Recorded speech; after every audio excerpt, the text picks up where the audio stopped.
Teaching Toby is presented by Master Channel. Instantly produce outstanding masters at masterchannel.ai. Use the code MATOBY during checkout for 50% off.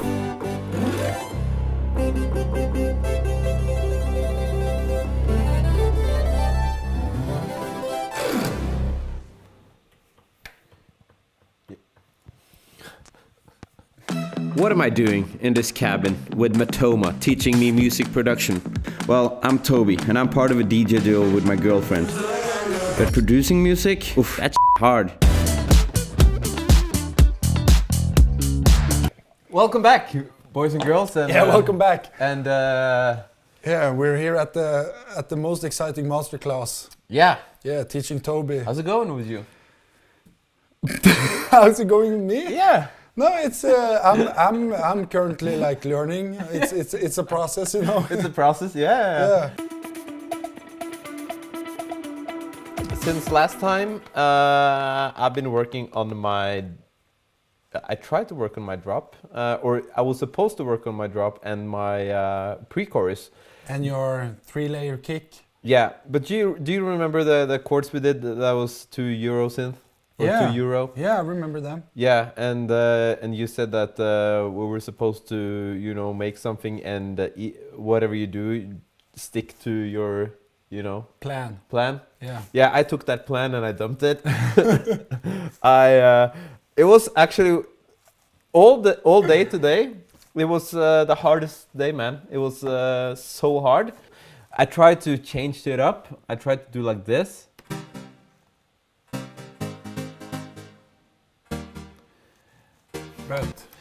But it's still it's still like it's too I don't know. I tried it. I tried to. It's still I don't know. Like no, it just it's either you like it or you don't. And I didn't like it, and I tried for 3 hours to play something in the B minor scale, and I tried to come up with and change the MIDI. I even heard you swear.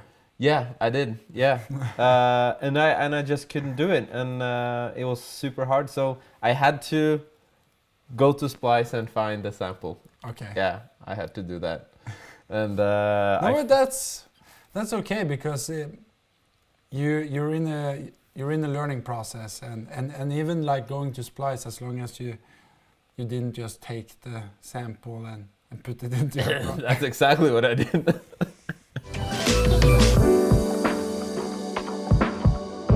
Do you want to listen to my 3-layer kick? Yeah, okay. I would love to. So, this was the old one. Yeah. Oh wow, that's horrible. Okay, and this is the new one. And be honest. Ooh. Oh yeah. Yeah, big improvement. Listen to that low end and listen to the high. Yeah. The mid. And then the low. So together, boom, boom. Maybe just on the low kick. Let me look at that.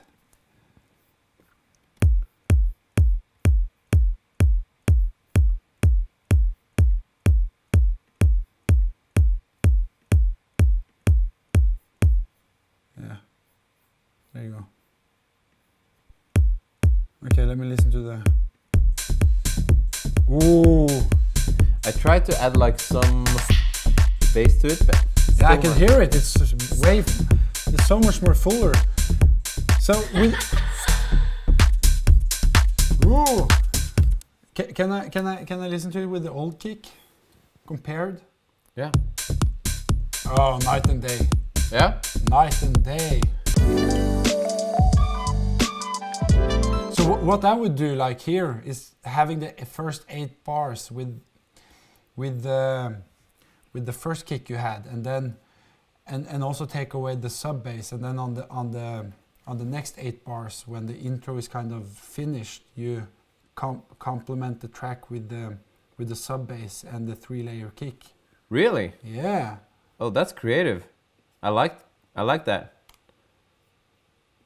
And then just the sub bass to build some tension. You know, the tension. Both of them, or? No, just the sub bass. I get nervous in front of you. No. Yeah, cool. And then the whole thing. Oh yeah, Just, I wasn't sorry. there we go. Yeah, cool. Also, what I would do here is just adding a low pass filter on the hat, one of the hats.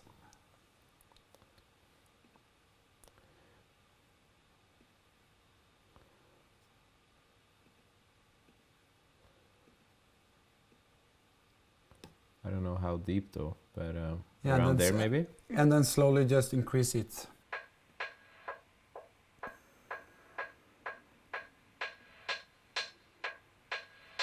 There we go. But you have a second one. This. So do the same thing on that too. Magical. Oh yeah. Okay, let's have a listen. Ooh, so much better.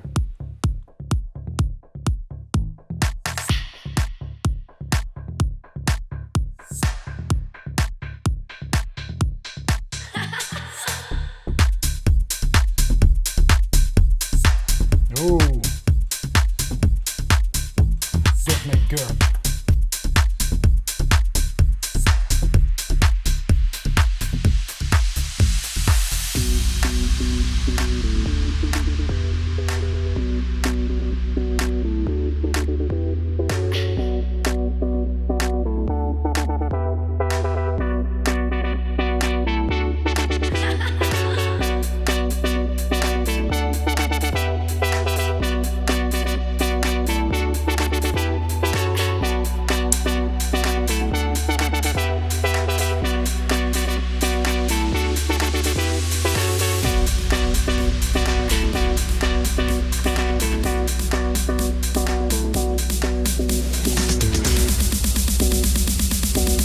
Oh wow!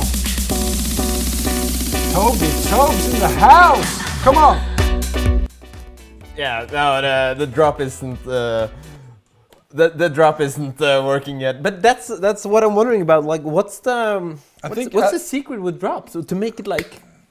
First of all, I think you kind of have forgotten the sidechain.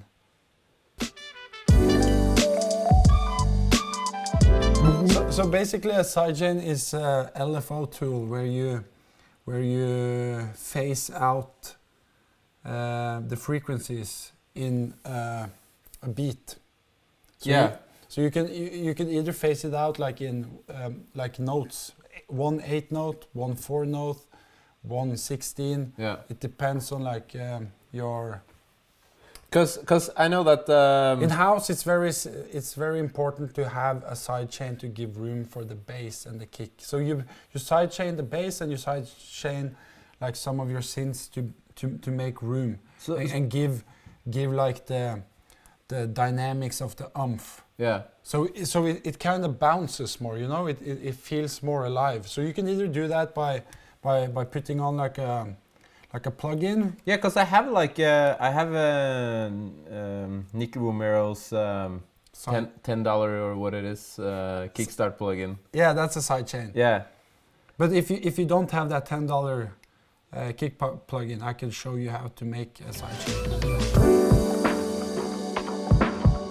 So this is basically instead of having a compressor sending a signal from a sidechain to a kick that gives you the modulation. Yeah. It basically does the same without being too complicated. So you just load up this plugin into your pre-channel, and what it does is modulate a sidechain for you. You open it up. Here you have the different types of envelopes on the sidechain that you want to use. So if you want like a shorter sidechain, free punch, classic sidechain that gives a bit more curve and modulation on the envelope, then here, for example, you have a nice and tight. You can do the same thing with the compressor, but you won't see it. Then you need to use the attack, you need to use the release and the and the tools within the compressor. Okay. So this is more visual. So I would say like if you don't understand the basics of a compressor, but you want to sidechain stuff, this is a great tool for you to use. Because here you just have the mix, how much you want the sidechain to kick in. So if you want 100%, that means like full force. Yeah. And if you want 50%, that means half force. And then 0% is like you're not using it.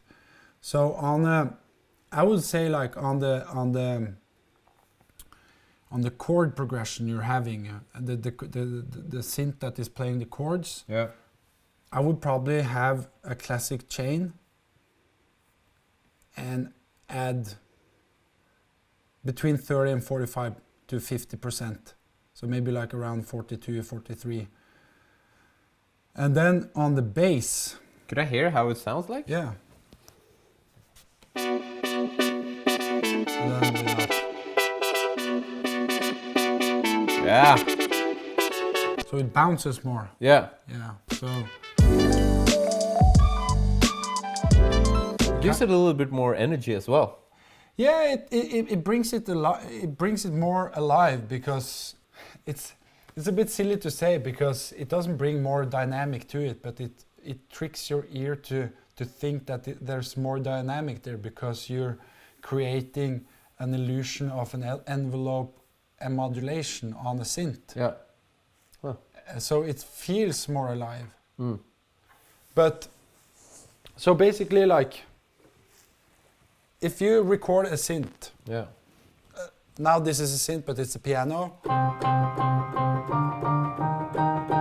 and the velocity there is the same Yeah. throughout the whole thing. It doesn't feel alive because it's like repetitive, and the velocity is always the same. But if I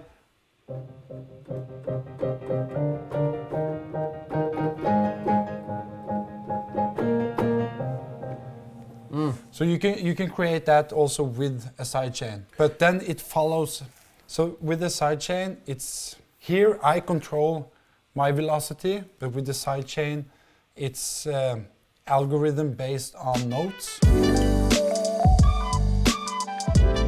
I have bought the Nicky Romero kickstart because I think it's a efficient and smart tool to save time. I also have LFO tools, which is the same thing, but that gives you a bit more, like, again, I think it's around the same price, but this one gives you a bit more freedom of like choosing. So if you open up your kickstart, you see this window right here. So this is the same, exactly same thing, but I, in LFO tools, can change how I want the sidechain to modulate. Yeah. So A little bit more custom made. yeah, it's a bit more custom made, and it gives you also here I have the cutoff, so where I want it to cut off. I have, so if I want to turn that on, this is like the full spectrum of an EQ. The resolution, mix, how much I want it to be in the mix. And then I have also the LFO routing, so I can pan it, variation, depth, resolution, cut. And then I have the ratio here, same as you have the ratio, but within the Nicky Romero you only have 1/8, 1/4, a half note and a note. Yeah. But here I can do like 1/16, and I can do a triplet, and I can do dot notes, and it gives me more options. So it kind of depends on like what you want to create. Yeah. With the sidechain. This tool gives you a better range, but this Nicky Romero is easier to use. And then if you want to go full force and not paying any dollars on the plugin, you can do it yourself with the compressor. And I can show you. That's OG. That's real. I wouldn't say it's OG and real, but it's definitely, it gives you more leverage if you want to spend that money on something else. So basically what I do, I open up an audio track, which is my sidechain. That's where you're gonna send the signal. And then I copy the main kick to that sidechain. I decreases the volume to infinity, like 0. Did you copy the kick now? Yeah. Yeah. So this is my sidechain track right here. Yeah. And it's basically the sub kick. So this is gonna be where I'm sending my compressor to get the signal. So my compressor is sending the signal to the sidechain channel, and for every kick, it's gonna react. Yeah. It reads the signal of the kick. Yeah. So, and then if I go to my Juno bass, if I take away the Nicky kickstart and I open up a compressor, just using the regular compressor within Cubase, here I have a function saying sidechain. Press Option to open setup sidechain input. Now I activated the sidechain. Now I just activated the sidechain, but I need to send the sidechain to the track where the kick is, so the signal is being read. So here I go to send the signal, and here I have the sidechain, Juno 60. If that doesn't show up here, then I have done something wrong. So I'm sending it, I activate it, but then I don't want to send it to the pre-settings within the compressor. I want to send it to post. Mm-hmm. So I need to turn on the post fader. Okay. Yeah. And now I have a compressor reacting to the signal sending from sidechain, the kick. But then we are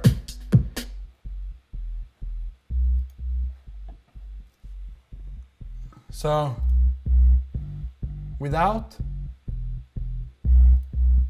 and then with. But then what you saw in the Nicky Romero Kickstart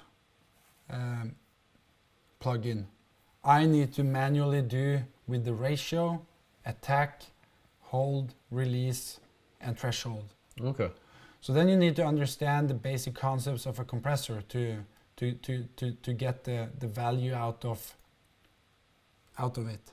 But does this give you a better result by doing it? Most likely not. But again, it saves me $10. So. Okay, that's an ice cream. That's an ice cream. And a very expensive ice cream. So, but in trance and house music, like when I started making music, I looked at Ørjan Nilsen's YouTube tutorials, because I really looked up to him, and he was a great producer, and he's still a great producer within trance, and it's Norwegian. Like, I loved La Guitarra, which is one of his famous tracks, and he said, and basically I copied what he said. He said that I usually put my ratio to around 4 to 1, and attack to around 25 milliseconds, keeping the release to around 500, and then just finding the sweet spot of the threshold, and most likely like around 20 to 24. And then if you need to compensate with the volume, you just make up, so maybe like 4 dB. And now you have like the sidechain working with you, not against you. Would you put it on this as well, the bass? Yeah. And there I would have it more aggressively, and then turn up the volume if I need to. So maybe around like 60, 65, between 60 and 70.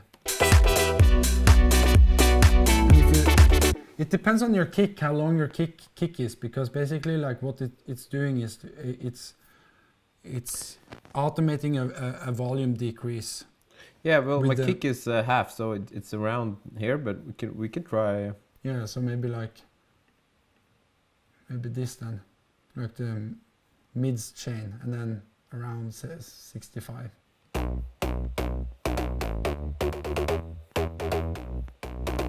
Wow. Yeah. So I would do that on your bass synths in the beginning as well, Okay. to give more room to the kick. And it also it gives a better dynamic when you're pushing your volume in the master. So when you're mixing and then eventually you're gonna master the track, Yeah. it gives headroom.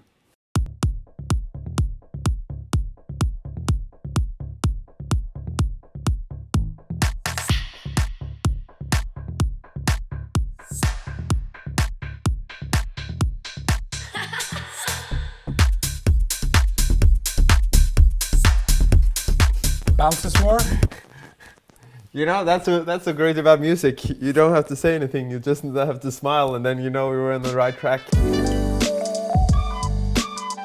I've been having super problems with the drop. Like, how do you get it to like kick? You know, like now it just goes like, you know, if you hear.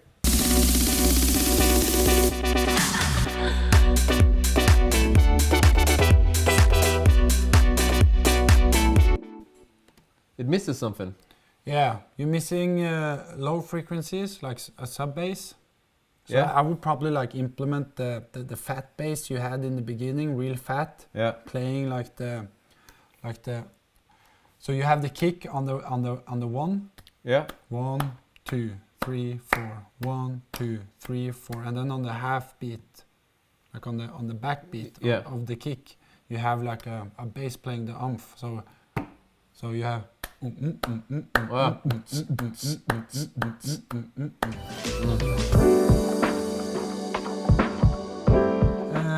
There's a lot of mixing here, you know.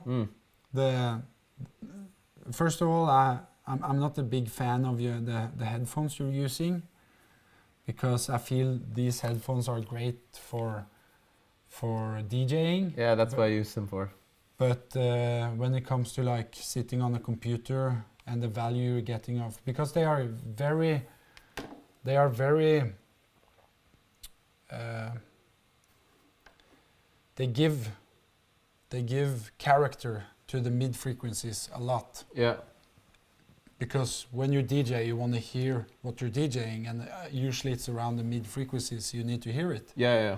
But when you're mixing, you want headphones that are flat, so they don't complement any frequencies. They are just like flat in volume, flat in the frequencies. So you have a real understanding of like the signal that is being sent to you.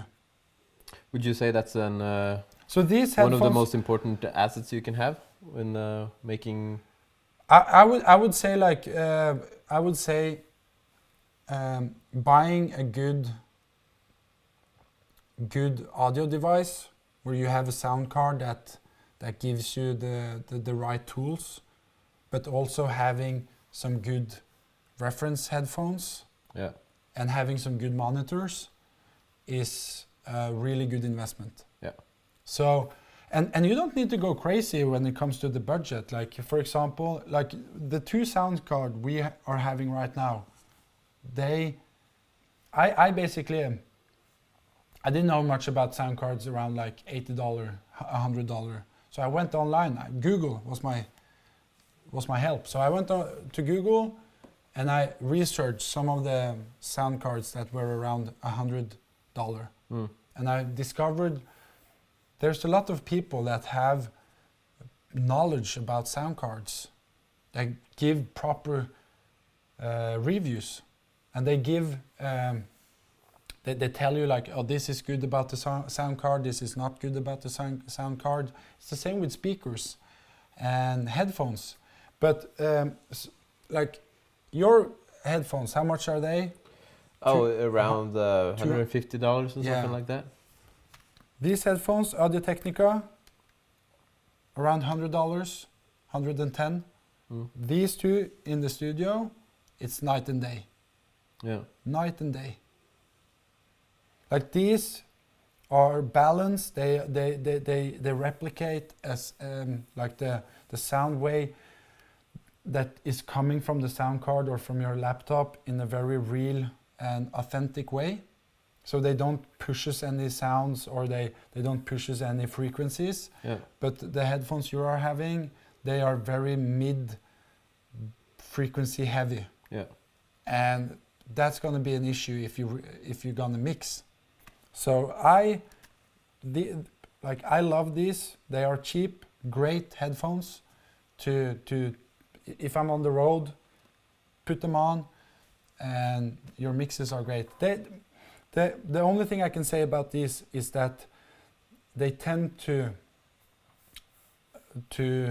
when it comes to vocals, they tend to feel lower, you know. So if I have a vocal in the mix, it feels like the vocal might be like 2.5 dB lower than it is. Okay. Yeah. Yeah. There's no such thing as a perfect headphone. Not for $100. No. No. I have some great headphones back home, but they They're in a bulletproof glass. no, they're not. But they cost around like $4,000. So it's Yeah. I hope they're good for 4,000. no, but they're great for mixing and mastering. Yeah. So and You wouldn't mix your master with these. no. Is that what you're saying? Are you telling me that these are not good?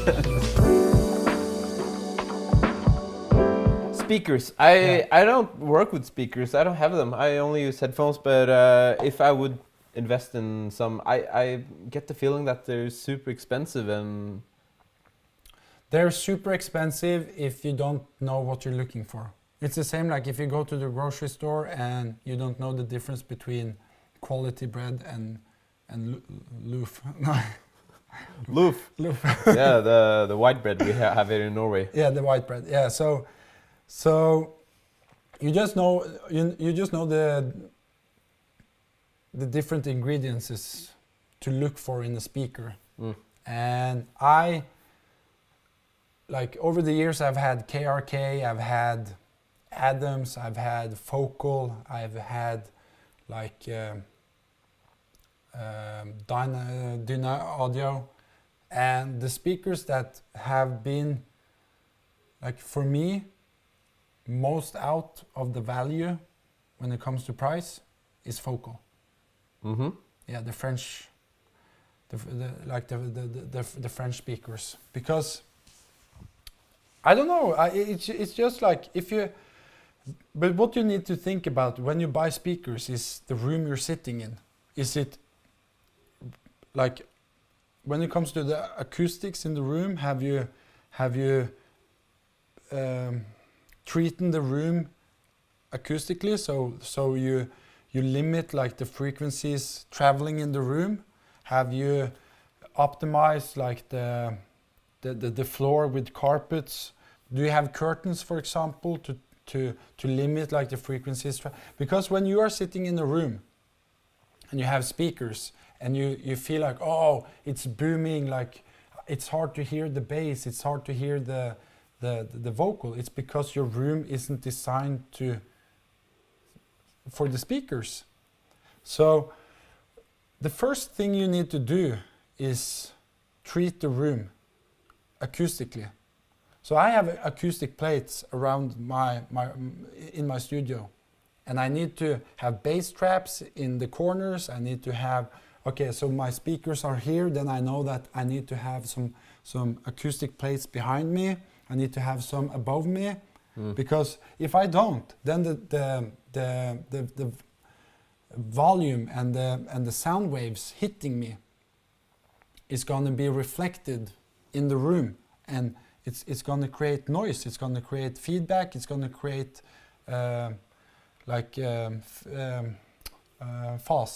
phase, it's going to create phase, and eventually that's gonna reflect in the mixing and the mastering I'm doing. Because what I'm hearing is not what is coming out from the speakers. It's the effect the room has on the sound. To be honest, if you're sitting in a small room, I would guarantee you that 4 to 5 inch is more than enough. What's this? This is 4 inch. Okay. And now we're sitting in a big room, and what's your impression of the speakers? Oh, they sound amazing. Yeah, and these speakers I bought secondhand, like new. They cost around like $1,000 per, but I bought them for $300. Oh, Secondhand. oh wow. Yeah, I know that you're coming from a world where you work a lot with songwriting and songwriters, Yeah. and I know that you started out with remixing. Yeah. You started out with acapellas. So basically, I did that because my community within the music wasn't big, so I didn't know any songwriters at the time when I was a student in taking my bachelor in music technology. So Yeah, me neither. I don't know anyone. It's so, hard. No, yeah, it's hard, and it's hard to get into that community. So for me to learn to adapt my producing skills and work around the vocal, because it's so important to understand that if you are producing for a track that is going to have a vocal on it, it's complementing the vocal. It's building around the vocal and making the track sound as amazing as it can, but leaving room for the vocal. I started like Googling, like, okay, where can I find vocals? Like, where can I find acapellas? I read on Reddit that a lot of people, they used YouTube to just rip off acapellas and to make remixes and to... Is that a way? Is making remixes a good way to learn fast, or learn working with vocals and stuff like that? Yeah, I think it gives you a perspective on what's important around a production when it comes to adding vocals. Yeah. Because you can have an amazing track, like an instrumental track, but if you put a vocal on it, it might not sound that great. Yeah. Because it clashes. It clashes in the frequency spectrum. It clashes when it comes to the dynamics, the compression, like the headroom for the instruments are taking over. Yeah. For the vocal. So I started very early, like experimenting like with remixing, and I really enjoyed it because it also gave me more inspiration when I had a vocal to like, it gave me like the drive and the motivation needed to finish a track, basically. So when I started making instrumental tracks, it usually halfway through the project I quit and I started a new one because I didn't have like, it was hard for me to see the finish line. But having a vocal and a structure and doing those type of simple steps, it gave me structure. It gave me rules to follow. Yeah, yeah. So, yeah. It's more working. But you added some vocals here? Yeah, so I just, I thought like, just to give you some examples, like how you can do it. This was quickly, I have a membership at Vocaler. I think it's like $6 or $7 per month, and it gives you like a pro account, and there's almost unlimited of like acapella you can download, and it's a great tool if you're a DJ and you want to play in the clubs but you need some vocals on your track. You can go there, you can search for, like, I can show you quickly how it looks. So they have 15,000 acapellas and almost 500,000 memberships. And here I can choose the BPM of the track. I can select key, I can select scale and genre. So if I say, for example, I'm looking for a Snoop Dogg acapella to remix, so I can play in the clubs and get the Yeah, make club edits and stuff Yeah. like that. Yeah. Here you have like a lot of different Snoop Dogg acapellas, 5 pages of Snoop Dogg acapellas. Oh wow. Or you can even go on YouTube. If I go on YouTube, Somebody Got to Die, Big Papa, Dead Wrong, Yeah. Juicy. It's not super legal, but I don't think like I think like if you use it in the terms of musical creativity and to learn and to spread the love in the clubs. That's the most important thing. Yeah, SoundCloud has become quite strict when it Yeah. comes to like uploading remixes, and they blacklist songs that are not. Yeah. And that's also something I was very lucky with when I started making music. Like SoundCloud was an era where you could upload songs, remixes without having copyright on it, and labels didn't like see an issue with it, but then they understood the value of the streaming and that they could make money out of it, and they started blacklisting the songs. I was just sitting here like 5 minutes like before we started recording, and I thought like it would be nice to show you like just an example. So I just went on Vocaler. I searched for a 124 BPM track. So I found a vocal. It said it was supposed to be 124. It was actually 122. So I had to go in, process, time stretch it from 122 to 124, and then do some minor modification in the audio warp. And that's basically going in here, free warp, and then just align the track to fit the bar.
Yeah, you get the point. Yeah. So the mix is not right, and I need to spend some time on the mix, because since I've auto-corrected, like audio warped the vocal, and I've also like done some modulation on it, and also this track is like 30-40 years old. Yeah. So. But okay, I hear that you have done some with it, but let's not get into that now, because I have to wrap my head around this. Yeah. So I think that's we're gonna go through that Next vocal time. mixing and stuff like that next time. Yeah. For me, next time I'll work on the drop a little bit. I'll try to find some vocals that fits the song. And maybe check out the bass line if I'm ever going to go there. Yeah. And I'll implement the sub-bass frequency to the drop. Yeah, and maybe let me just have a listen to your drop quickly.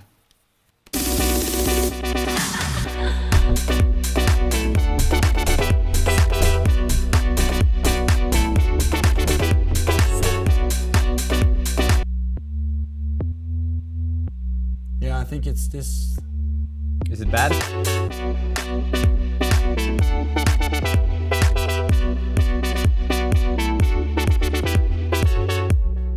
Yeah, that's better.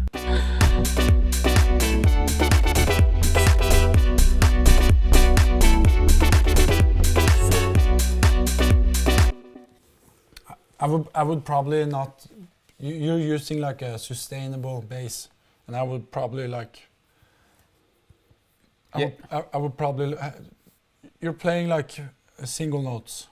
Boom, Yeah. boom, boom. You should play it like. So the kick is going on the one. Yeah. And then the bass is gonna be. Okay. I really want to. I think I need to buy a plugin because I don't know if it's just me or I probably suck at it, but the bass Sounds? Yeah, sounds and presets I found in this program is I've been looking through them all and I can't find like that sound I'm looking for. I had to go in here and watch a YouTube tutorial and try to create my own 808 Oh, that's kind cool. of style. Yeah, I learned something from it. So YouTube. That's YouTube and Google. And Google. Teaching Toby is presented by Master Channel. Instantly produce outstanding masters at masterchannel.ai. Use the code MATOBY during checkout for 50% off.